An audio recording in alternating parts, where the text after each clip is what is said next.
Thank you guys so much for joining the webinar today. My name is Josh Jewell. I'm the Chief Development Officer for ACE Consulting. We have a great webinar today. Our topic is CMMC Compliance.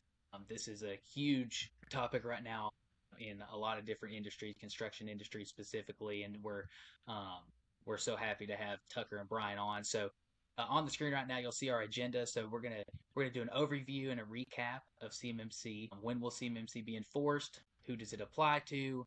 What CMMC level do you need, CMMC readiness process, and the C3PAO assessment. And so, like I previously mentioned, we have Brian Kirk and Tucker Oldham on today. Brian is a senior manager in information assurance and cybersecurity at Cherry Bekaert Advisors.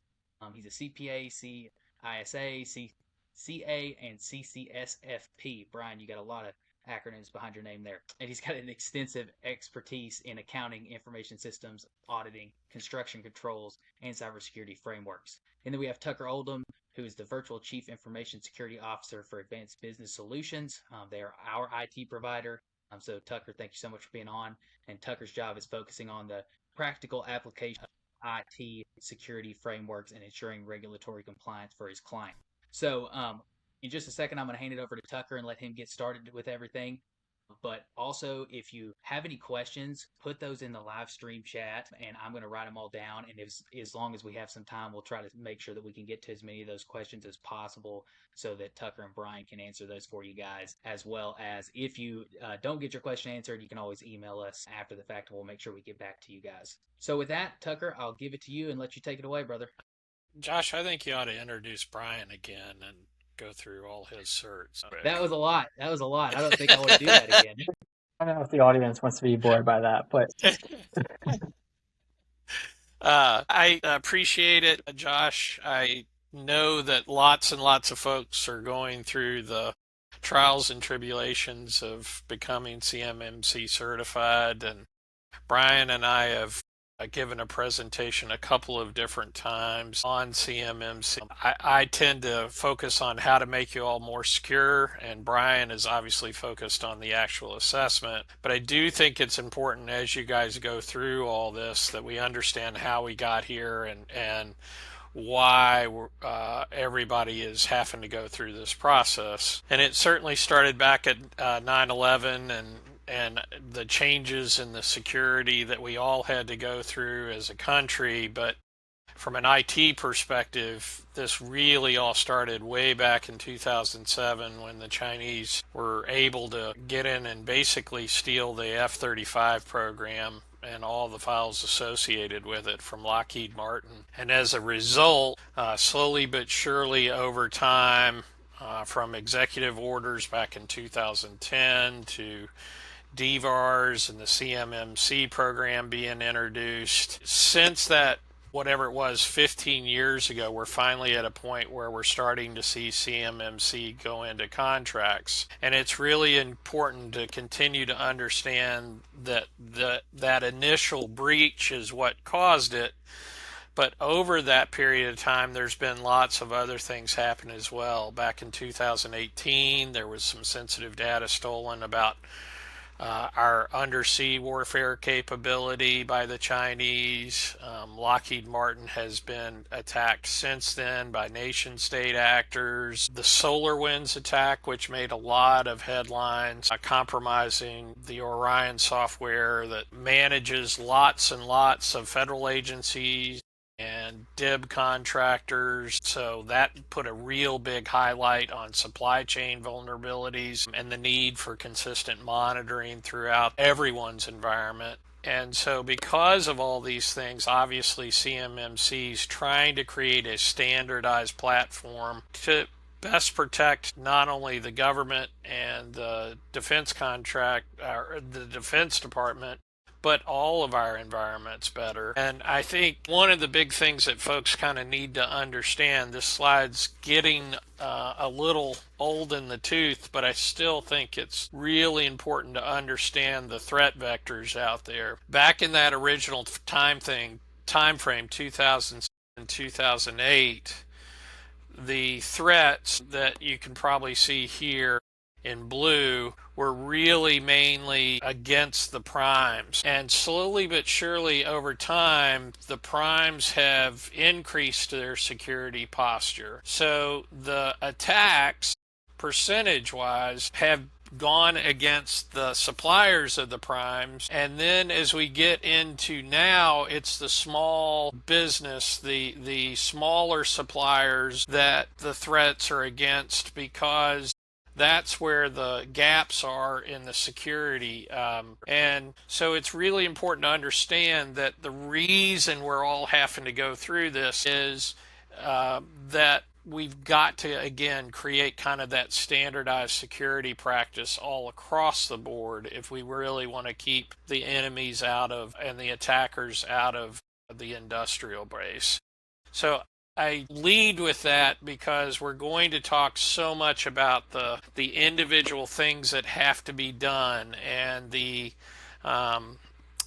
compliance piece of it and the audit piece of it. But it's just real important to continue to realize that we have to be doing these things to really be secure, and that's the ultimate goal. Brian, maybe it might be important for you to talk through the actual levels of CMMC as we kind of get into all this. Yeah, absolutely. Thanks, Tucker. So as Tucker mentioned, we'll start with a high-level review of the CMC program. So CMC stands for Cybersecurity Maturity Model Certification. It's a Department of Defense initiative aimed at securing the defense industrial base supply chain, as Tucker had mentioned on his previous slide. Its primary goal is to protect controlled and classified information, or CUI, which you'll hear us refer to that throughout, federal contract information, or FCI, across all contractors and subcontractors. The framework is largely built on NIST 800-171 and 800-172 standards. These are well-established cybersecurity guidelines that many of you have already been familiar with. 800-171, for example, has been in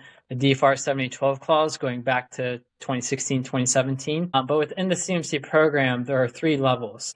So level 1 is basic safeguarding of FCI data. There's 17 requirements, depending on who you talk to, that are taken from the FAR clause. And those requirements have been in place around FCI for a while now.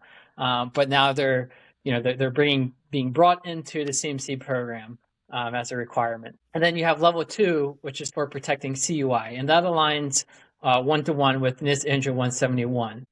And then additionally, you have level 3, which is for protecting CUI against advanced persistent threats. That incorporates 24 additional requirements from NIST 872.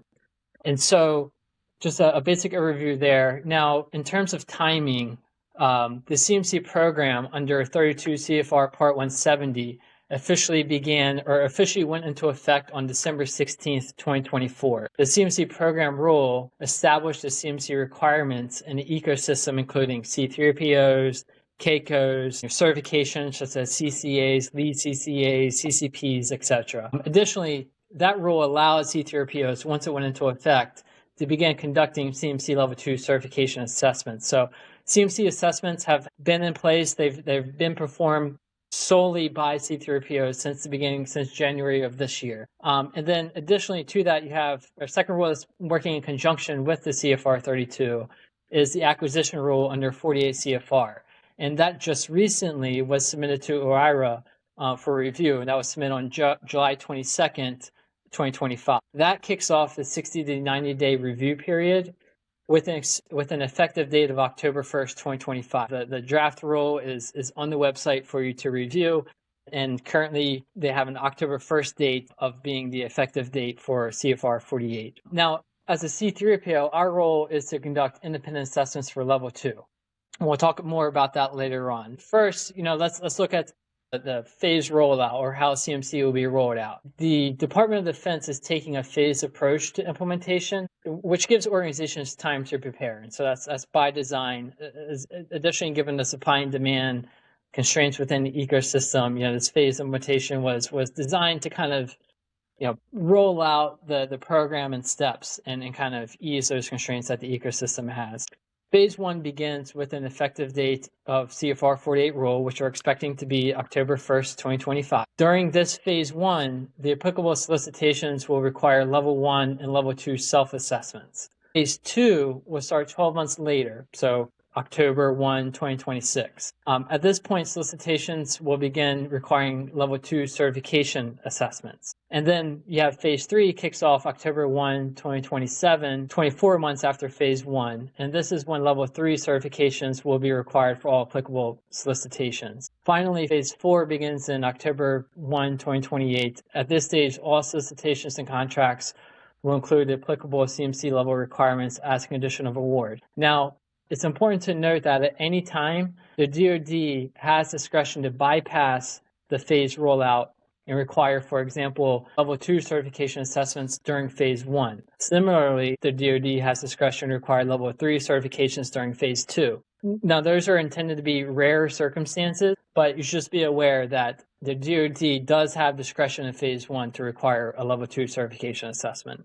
And so, from a C3O perspective, we're gearing up for a surgeon assessment starting for phase 2.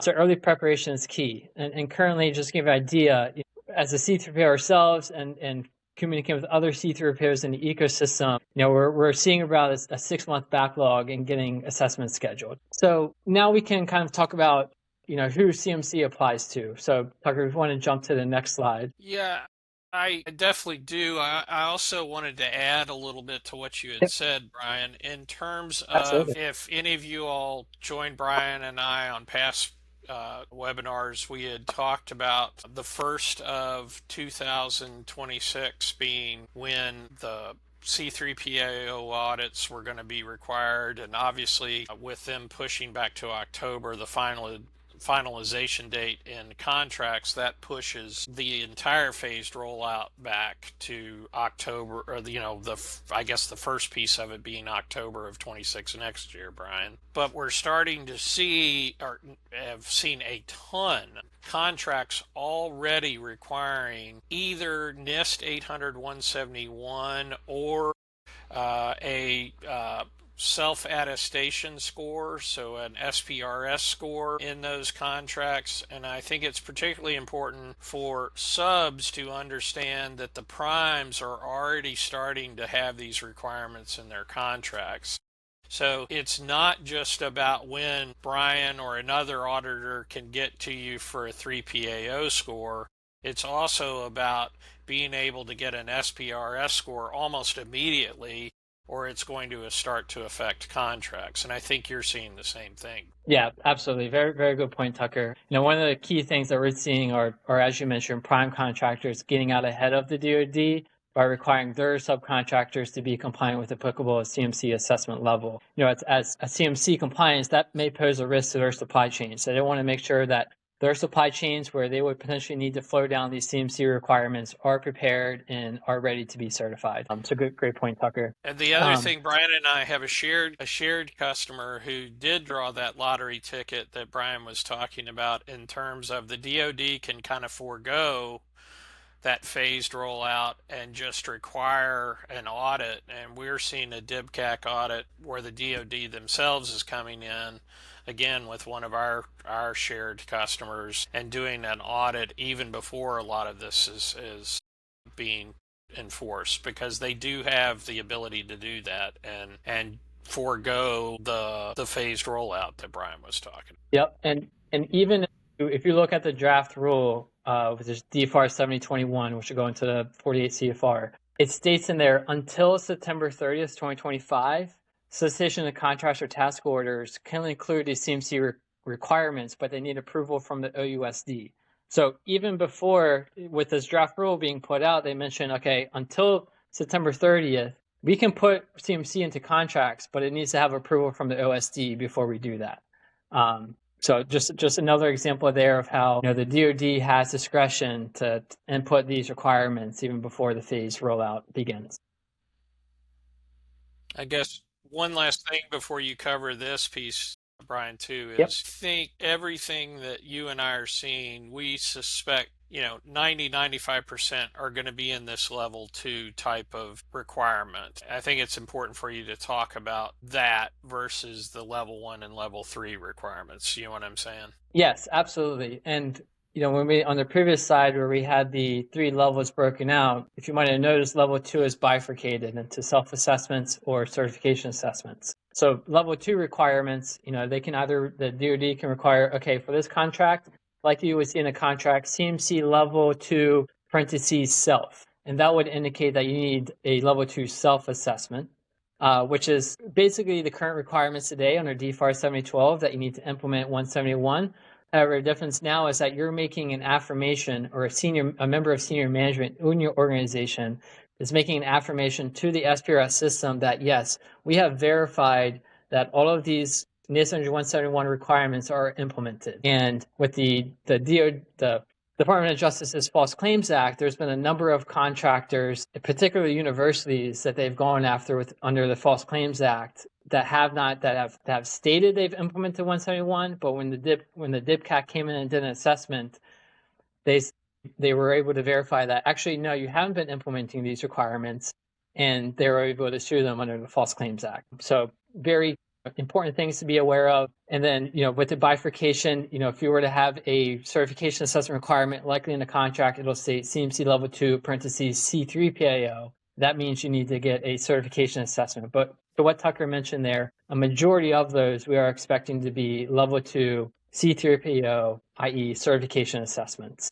that need to be performed. And so when we talk about who it applies to, it's a critical point for everyone in the defense industrial base. First and foremost, CMC requirements apply to all DoD prime contractors and subcontractors who store, process, or transmit FCI data or CUI data on non-federal systems. So this includes organizations of all sizes and tiers. But it doesn't just stop there.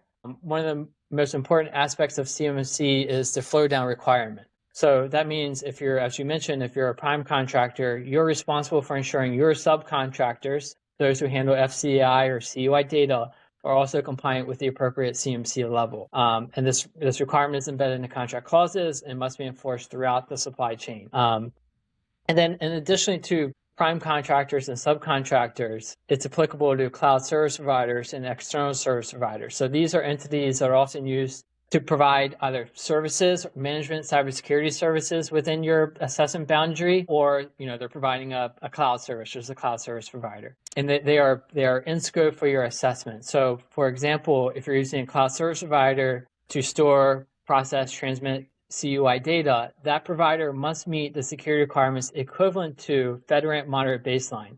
So this can be achieved two ways. This can be achieved through either the formal FedRAMP authorization process. So going through, getting a FedRAMP assessment, you will be on the FedRAMP marketplace. The C3PO assessor will be able to look you up on the FedRAMP marketplace and verify that cloud service that you're using is FedRAMP moderate or higher. Likewise, there's an equivalency process, a little bit more nuanced than actually going through and getting a FedRAMP assessment.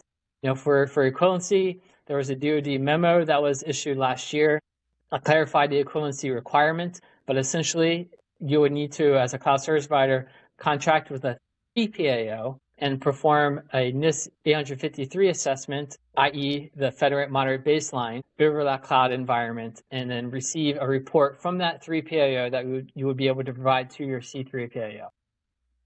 Likewise, for external service providers, these could be your managed service providers, MSSPs. Typically, they would be providing a cybersecurity management service on your behalf. They will be storing either CUI data or security protection data on their assets. So security protection data could be configuration files, log data, for example, and they would need to be assessed as part of your scope. So either the ESP can go and obtain their own CMC Level 2 certification over their environment that they're providing these services for, and then you can inherit that certification, or they can be part of the assessment by that C3PO for the contractor.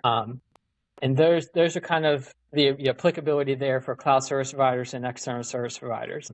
From a C3PO perspective, we often see organizations overlook these third-party relationships or not be able to clearly define, we have a third party, but do they meet the requirement for an external service provider, for example? But during the assessment, your assessor will absolutely look at these providers that integrate into your environment and verify whether they're meeting the requirements of CMMC. So Tucker, I don't know if you had anything else to add here on the applicability of CMMC, but... Yeah, I think it's more about trying to explain how you get ready for this and taking all of those, acronyms that you and I are so used to, and explaining to what that really means in your real business world, and how you get ready for that audit. And that's kind of what I want to talk through. How do I, as a business, really prepare for this? And the first piece of the puzzle that I work with folks on is gap analysis, knowing exactly where you stand today,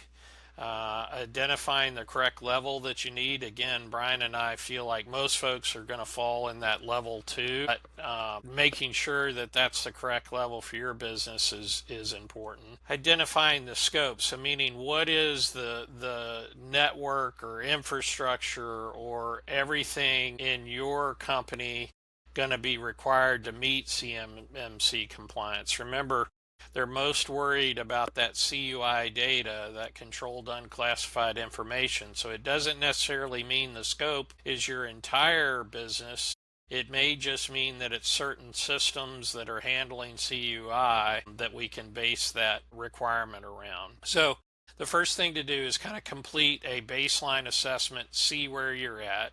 Create a clear roadmap that's identified all those gaps and remediate those. And I think what's probably most important is that remediation process folks underestimate, and it's typically taking us 3 to 6 months for folks to work through that remediation to be truly ready for an auditor to come in. And the reason that is because we find lots of different types of remediation. Probably, particularly in smaller environments, the biggest missing piece is when Brian, as a auditor, comes in, he's going to look for written documentation. He's going to look for the way you govern the environment and written documents around that.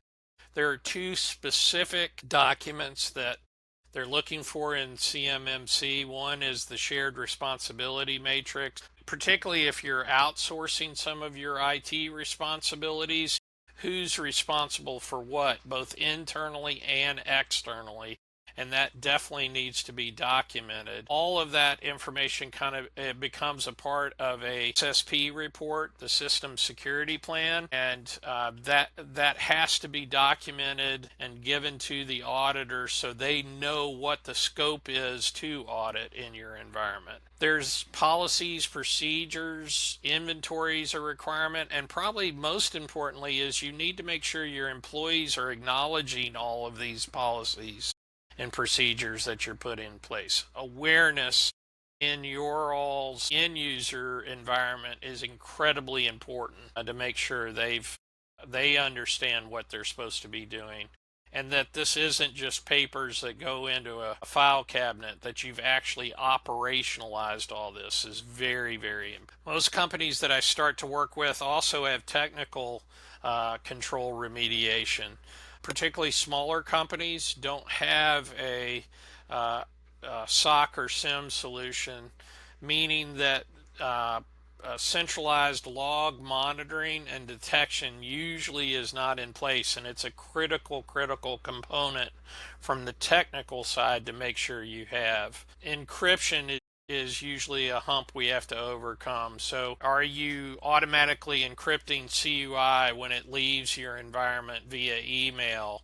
Is your CUI encrypted at rest? Those are usually things that we see that need to be remediated, again, particularly in the smaller environments. Access management. Do I have a true role-based access management solution in place? Is usually a part of that cleanup process. Mobile device management is also one that we see quite a bit. Do we have a BYOD policy where employees can use their own mobile devices? If so, how are we controlling those devices in terms of their updates? And is that information on those devices encrypted? And then finally, Brian mentioned it, So many folks use cloud-based platforms. Are those cloud-based platforms FedRAMP compliant? They either need to be, or we need to show that we're following the CMMC guidelines. Those companies are. So slowly but surely, you need to make sure that you have a third-party vendor management solution in place to check and make sure that all the vendors you're using are following these guidelines. And then I think there's a misnomer that once I get my certification that I'm done. That's not the case at all. There are going to be ongoing requirements. This isn't a destination, it's a journey. You need to be doing regular things to govern your environment to stay compliant. And do you have a risk management plan in place where you're consistently looking at the risks in your environment? Are you doing things like internal audits and incident response testing? These are all things that have to be done. Brian mentioned the 3PAO audit, and that's going to have to be done every 3 years.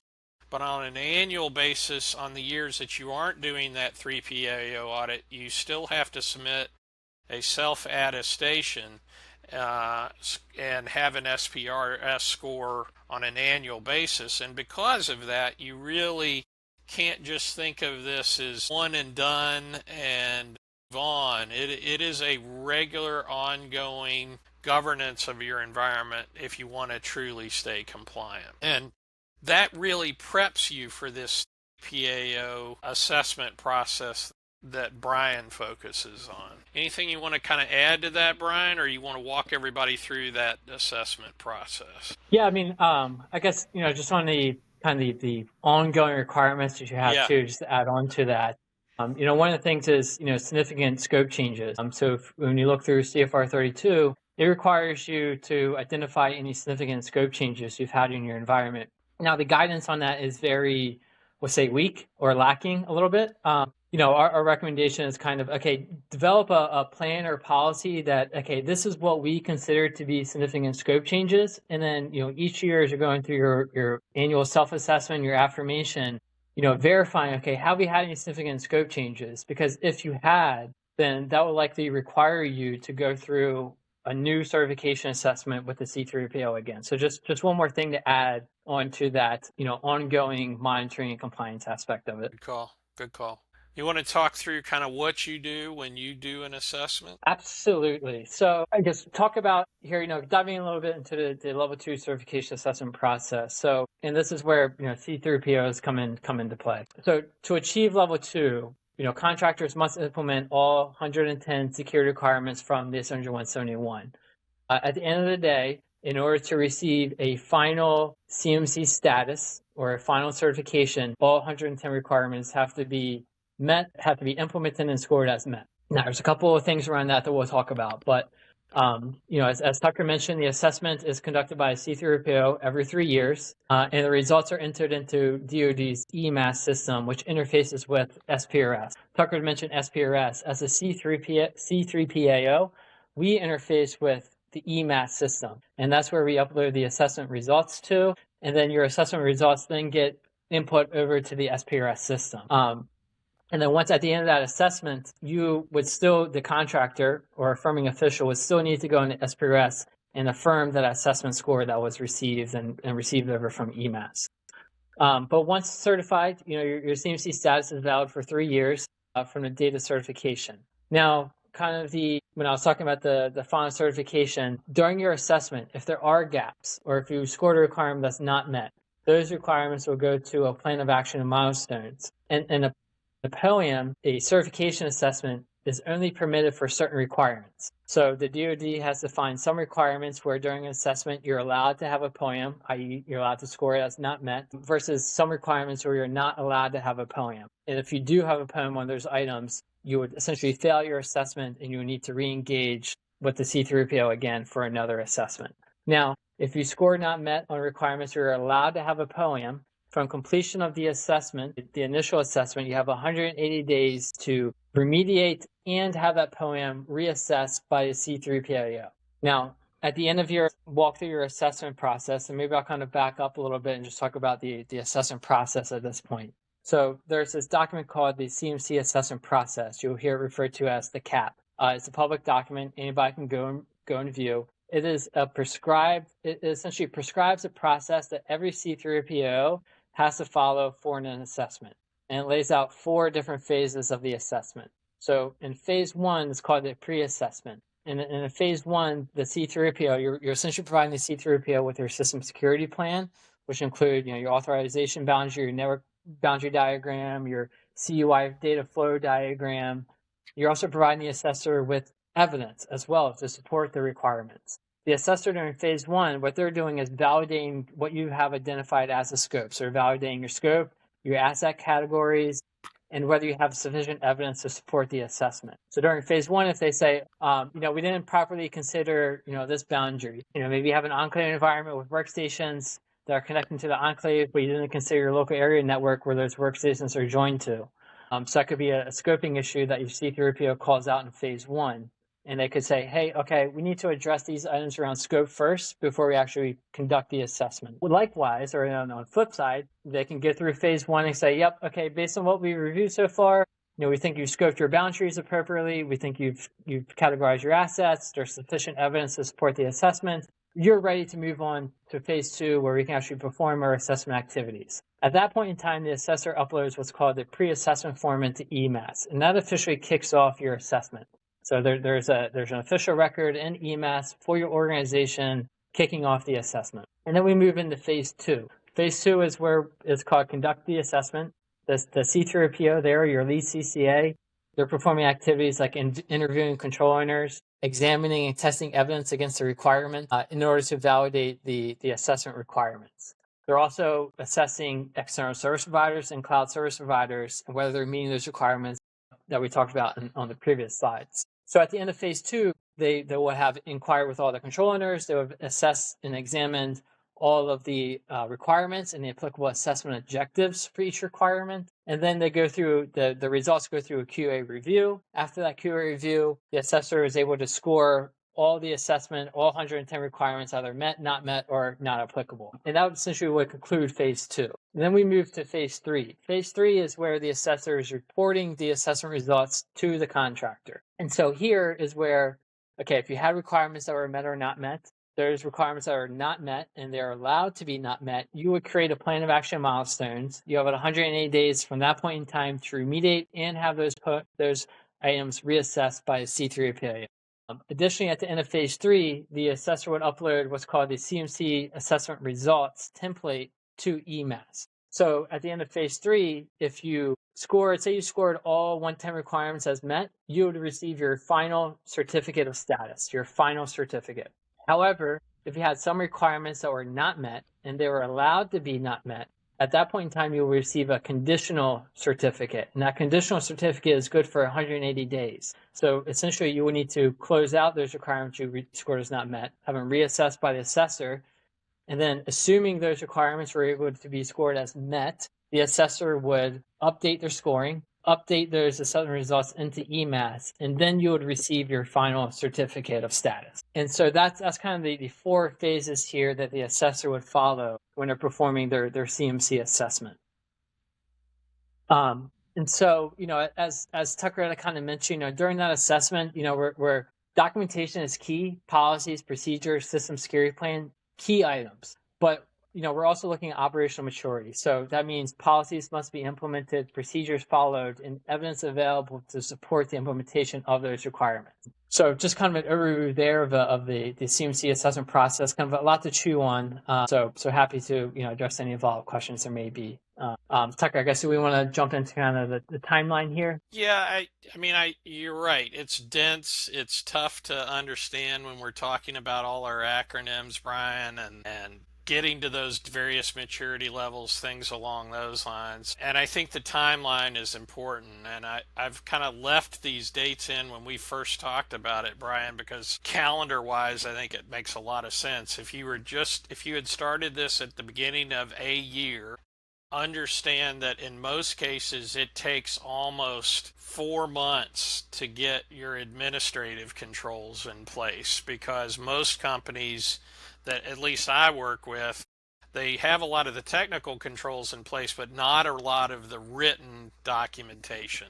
And that takes quite a bit of time to get that done. It can take up to 4 months, 6 months to get that done because you have to, it's not just a cut and paste. You have to adapt this for your environment. It has to be for your all's use. And so while you're doing that, there's typically some technical remediations that have to go on. So it may be 4 to 6 months. The folks that you and I started working with in the first of the year, it took 4 to 6 months to really get those technical remediations done. And then you just mentioned it where, you have to reach a maturity level. You have to continue to do some of these ongoing requirements to really get your place to a place where you can prove to an auditor that you've, again, operationalized these things.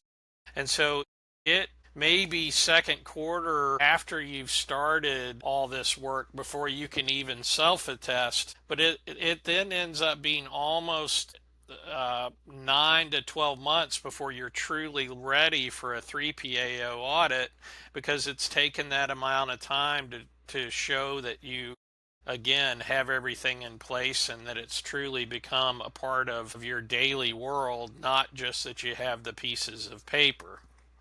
And once you have that, you then start to go into that reoccurring phase that Brian was talking about, where annually you're doing something, whether it's a 3PAO audit because the scope's changed so much, or you're testing again through the SPRS self-attestation scoring model. Lot to throw at you guys, and I know it is. So like Brian was saying, we certainly want to open it up for questions and let you guys talk through things that you want to talk through and ask us questions. So Tucker, it doesn't look like we have any questions right now on the live stream, but I'm sure that we're going to have tons of them after the fact. Okay. So Brian, Tucker, thank you guys both for getting on and going through this. You're absolutely correct. It's a lot to chew on. As ACE, we're a testament to what ABS can do to help you guys, Advanced Business Solutions. So they're currently helping us with our implementation process and our CMMC readiness, and we're getting pretty close. There's a lot of things we had to change, a lot of things that we had to implement, and if we would not have had them guiding us along that path, it probably would have been a disaster. We appreciate what you guys do. And anybody else that has any questions about that process, or they need help with CMMC readiness, we would be more than happy to talk to you guys about that and point you guys in ABS's direction, and obviously Brian's direction as well in regards to the auditing process there. And also, as a reminder, after this webinar is over, we're going to send out we'll send out an email to everybody that was registered with the recording, along with contact information for Tucker, ABS, and Brian. So if you guys have any other questions or anything like that, obviously their emails and phone numbers are on the screen right now, but we will also put those in that email. And again, it will be up on YouTube hopefully within the week, so that anybody that wants to go back and listen to all of those acronyms again and try to get their head wrapped around that, they can go back and look at that. But other than that, Tucker, Brian, you guys got anything else right now? No, sir. Good here. Awesome. Well, thank you everybody for getting on. As a reminder too, we do these every other month, so there'll be another webinar coming out here in September, I believe. So we'll be marketing that here shortly to get everybody started on that. So with that, thank you guys. Hope everybody has a good day. Thanks, Josh. Thanks, everyone. Yes, sir.